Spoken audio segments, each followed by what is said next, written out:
ज्यांच्या विचारांनी संपूर्ण महाराष्ट्र घडला, अरे ज्यांच्या विचारांनी संपूर्ण महाराष्ट्र घडला, असे अखंड हिंदुस्थानचे आराध्य दैवत छत्रपती शिवाजी महाराज. आपल्या 32 वर्षाच्या वयामध्ये दिव्या छातीने मृत्यूशी झुंज देणारे छत्रपती संभाजी महाराज, ज्यांनी शिवरायांना घडवले, वाढवले आणि त्यांना स्वराज्य निर्माण करण्याची प्रेरणा दिली, त्या राजमाता, राष्ट्रमाता, महासाहेब जिजाऊ आणि त्यांनी दिलेल्या संविधानावरती आजही संपूर्ण देशाची व्यवस्था चालते असे भारतीय राज्यघटनेचे शिल्पकार डॉक्टर बाबासाहेब आंबेडकर या सर्व महान मानवांना वंदन करून आणि त्यांनी केलेल्या महान कार्याला वंदन करून इथे जमलेल्या सर्व पाहुण्यांचे मी तुमच्या जोरदार टाळ्यांच्या गजरात सहर्ष स्वागत करते, सहर्ष स्वागत करते, सहर्ष स्वागत करते. आजचा माझ्या भाषणाचा विषय आहे छत्रपती शिवाजी महाराजांचे स्वराज्य.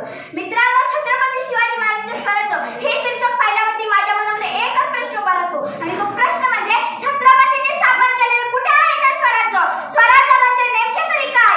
स्वराज्य हे कसे असावे? शिवाजींच्या काळातील अनेक उदाहरणावरून स्वराज्य हे कसे असावे हे आपल्याला समजून येईल. भूगोल इतिहासकार काफी काळ लिहितो, जसा भाऊ बहिणीशी वागतो किंवा मुलगा आपल्या आईशी वागतो, तसे शिवाजी महाराज स्त्रियांशी वागायचे.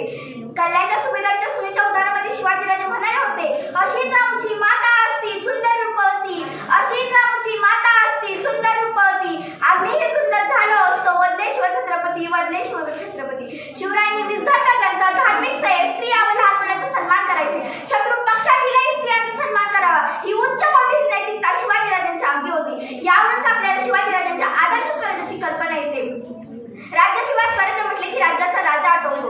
जून 1674 मध्ये स्थापन केलेले हिंदवी स्वराज्याचे राजे मात्र इतर राजांपेक्षा भिन्न होते. इंग्लंडचा राजा आठवा हेनरी किंवा राणी एलिझाबेथ, रशियाचा राजा पीटर डिलेट या अनियंत्रित प्रजा दक्ष राजांपेक्षा शिवाजी राजे जास्त कल्याणकारी होते.